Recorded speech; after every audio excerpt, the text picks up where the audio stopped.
Hello, this is Jean Marie Ward for Buzzy Magazine. With me today is Martha Wells, the multi-award-winning author of the books of the Raksura, The Fall of Ilrian, and the tales of everybody's favorite snarky cyborg, the Murderbot Diaries. Welcome, Martha. Hi, thank you. I confess, All Systems Red, the first novella in the Murderbot Diaries, was my first real introduction to your work.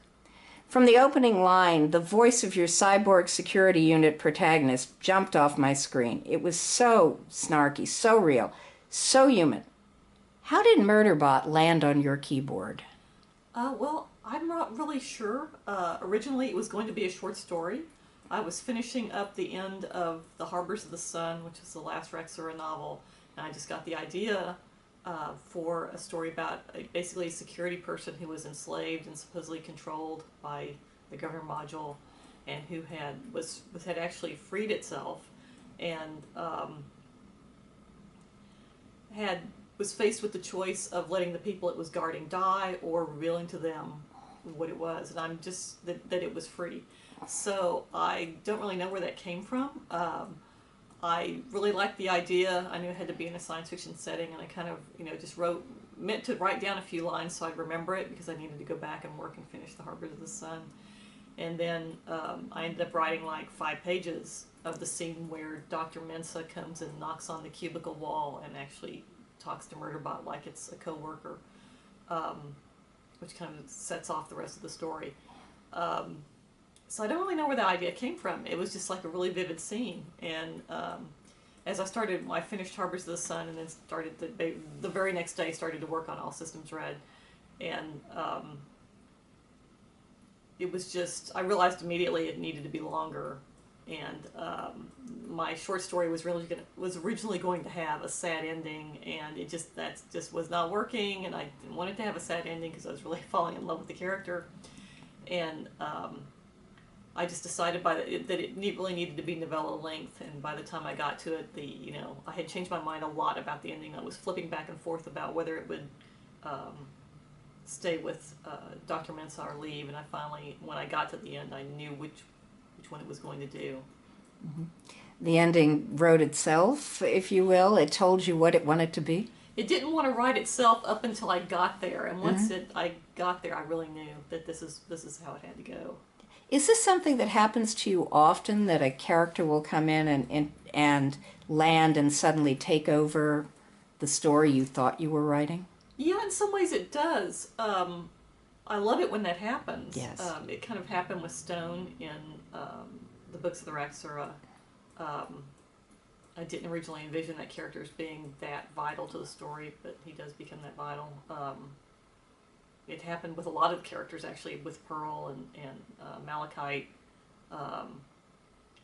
So yeah, and it's always nice when that happens. I think that's a good sign for me that what I'm working on is going well. That something's going right. Yeah. You mentioned the books of the Raksura, and I also mentioned the tales of The Fall of Ilrian, which is a historical fantasy. Both of those are fantasies, but you've got a deep background in science fiction and science fiction fandom, and you've also written tie-in novels for the worlds of Stargate and Star Wars. How did those tie-in novels and the work you did on that influence the vision of the future that you created for Murderbot, or did it? Did you decide to go in a different direction? I think what it really did for me is, before I did the Stargate Atlantis books, I had been pretty much writing Ilrian. City Bones and Wheel of the Infinite were in there, but they were books that I did a lot of research on, that the real world elements that came into them, just the kind of the material culture and that I wanted to create, and just the environment that I wanted to create. And so I was sticking really carefully to my research and doing a lot of really strict world building, especially with the Ilrian books. Which were based on, the first ones sort of based on 17th century France, and then they move up in time to about the 1920s. So, and when I wrote the tie-in books, there was a lot of I was able to do neat things, like the characters they have the jumpers. They can move very fast. They can go. They use the gates to get to different worlds.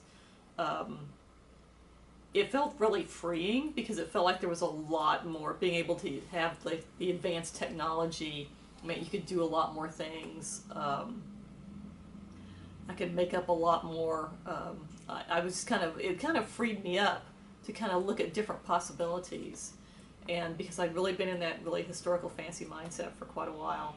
And so it just kind of really, I think that's what kind of led to the books of the Raxura, is like I was thinking about things like, it would be neat to do a fantasy novel. I'd used, the 1920s style passenger liner in the Fall of Elrian trilogy, which was really cool because it enabled the characters to move across, this one side of the world and see a lot of different things along the way. But it just kind of like, I've thought about how characters being able to travel faster in a fantasy novel and how much more interesting that would be, and that kind of led to thinking about flying and means of travel and the flying boats that the Raxura find, and then being able to shapeshift into the winged forms, and just thinking about things in different ways, and kind of getting out of I think I was in a rut basically, and doing those two books really got me out of that rut. And opened you to different possibilities. Different possibilities and different types of adventures, basically. Mm-hmm. And Murderbot's certainly different from Elrian, no question about that. Many of your signature characters, Murderbot obviously, as well as Moon, the protagonist of several of the books of Raxura, are fish out of water, looking for a place that feels like home. What draws you to themes of isolation and loneliness? Well, I think it goes back to being a little kid who felt very isolated and lonely. I was always interested in science fiction and fantasy, and back at that time, this was like the 70s when I was growing up, you just kind of, there wasn't this, it's hard to describe because there just wasn't this fandom, and it's accessible fandom like it is now. I mean, there was no internet, so it was very difficult to connect with other fans. You had to do it in person, and you had to know where they were. It's like it took me so long to find Star Wars fanzines, and I just happened to stumble on a little ad for them in the back of Starlog magazine, and sent a reply to it, and then got all this information about fanzines. If I hadn't done that, I would never have heard of them, until probably until I got online finally, because it's just like to find out about fanzines, you had to have a fanzine because all the ads were in the back. So getting new people into that kind of fandom was just really difficult. So you're just sort of isolated, and I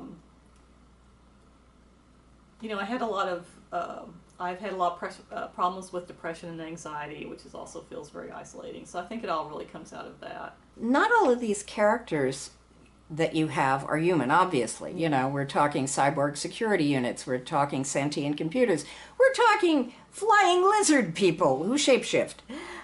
What's the secret to getting ordinary wingless humans not only to read about them, but to relate to them and identify with them, identify with somebody so different from themselves? Well, sometimes they don't. Sometimes people just stop and they can't, their imagination can't make that leap. Even though when you read the books, I feel like the characters are very relatable because they think about things in different ways, and they interact with their environment in very different ways, but a lot of their problems are the same problems humans have. I mean, there's not that much different about it.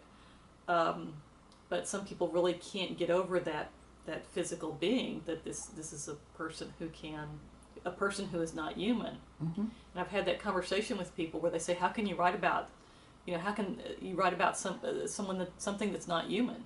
How can it have a perspective? And it's like, you can be a person without being human. So yeah, sometimes they don't. Sometimes they don't relate to it at all. Actually, the Cloud Roads took about 2 years for my agent to sell it, and that was the complaint from editors that some of the editors who turned it down was that it was nobody will want to read it because there's no humans in it. But you find that otherness very important on many levels, and you work to preserve it. How do you preserve the otherness, you as a human, writing non-human characters, and why is it important? I think it gets back to basic point of view, and that's one big thing I'll see when I'm helping people who are just starting to write. It's very easy to fall into writing from your own viewpoint and not the character's viewpoint, because I mean, you know, you may be a small asthmatic woman. You're not going to be able to run up these steps. You're not going to be able to do this fight scene. You're not going to be able to do these things. To you, it would seem like, you know, just an incredible, dangerous, horrible thing. But you have to think about who your character is, and for them, it may not be nearly as dangerous. If they have experience at this sort of thing before. You have to think about all that.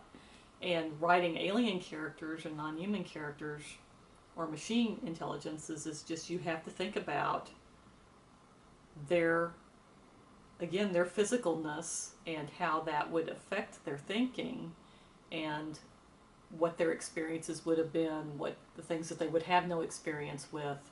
And you just have to really keep that in mind and think about your point of view at all times. And I think it gets easier with practice. But even in my first probably 2 or 3, 4 books, I would have problems where I realized I'd fallen out of my character's point of view and into my point of view, and that's why the scene wasn't working. I was writing about what I would have done and what I thought was a good idea, which is mostly to not do anything and run away, as opposed to what the character would think, which is to, you know, get in there and do these things and take care of the situation. So it's really point of view, I think, is the key to it. And why is it important? I don't know. It's just always been something I've been drawn to. It's something I like to read when people do a really good job with non-human characters. I don't know. I think it's just putting yourself in someone else's skin and that's what we do whenever we read, basically. But taking that to basically the ultimate point is putting yourself into the skin of someone who's not human. Okay. Unfortunately, we're coming up against the end of our time, and I feel really bad because I could listen to you for a long, long time. Oh, thank you. But I do have 2 questions we always ask. And one of them is, what are you working on now? I'm working on more Murderbot. Okay, great. Your fans will be thrilled to hear that. And is there anything you like to add? I don't think so. You can find me online at marthawells.com. I'm also on Twitter, and there'll be links to that, for my Goodreads and all that kind of thing from there. Great. Okay. Well, that's it. Thank you, Martha. Oh, thank you. And thank you for Buzzy Magazine.